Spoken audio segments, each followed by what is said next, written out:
Hello students, video অঙ্ক dot কমে তোমাদের স্বাগত জানাই। এখন আমরা যে কোশ্চেনটা সলভ করব তাতে দেখো বলা আছে দুটো ইকুয়েশন দেওয়া আছে 4x - 3y = 16 আর 6x + 5y = 62। উভয় সমীকরণের সবথেকে ছোট কোন স্বাভাবিক সংখ্যা দিয়ে গুণ করলে দুটি সমীকরণের x এর সহগ সমান হবে।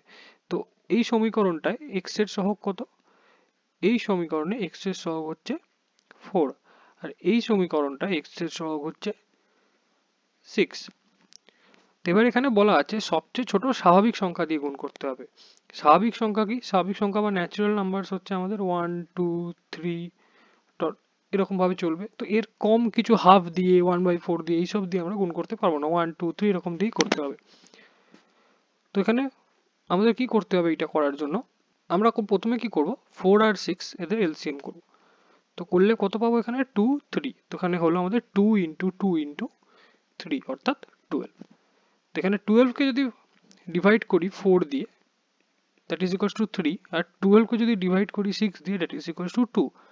অর্থাৎ এই এক নম্বর ইকুয়েশন আমাদের, আর এটা 2, তো এক নম্বর ইকুয়েশনকে আমাদের মাল্টিপ্লাই করতে হবে 3 দিয়ে, আর 2 নম্বর ইকুয়েশনকে মাল্টিপ্লাই করতে হবে 2 দিয়ে। তো ইকুয়েশন 1 ইন্টু 3 করব, আর করব ইকুয়েশন 2 ইন্টু 2। ইকুয়েশন 1 ইন্টু 3 করলে আমরা পাবো 12x - 9y is equals to 48। 2 number equation into 2 করলে আমরা পাবো 12x + 10y is equals to 124। অর্থাৎ এইখানে x এর সহগ দুটো সমান হয়ে গেছে। Thank you for watching my video. For more solutions like this please visit videoanko.com.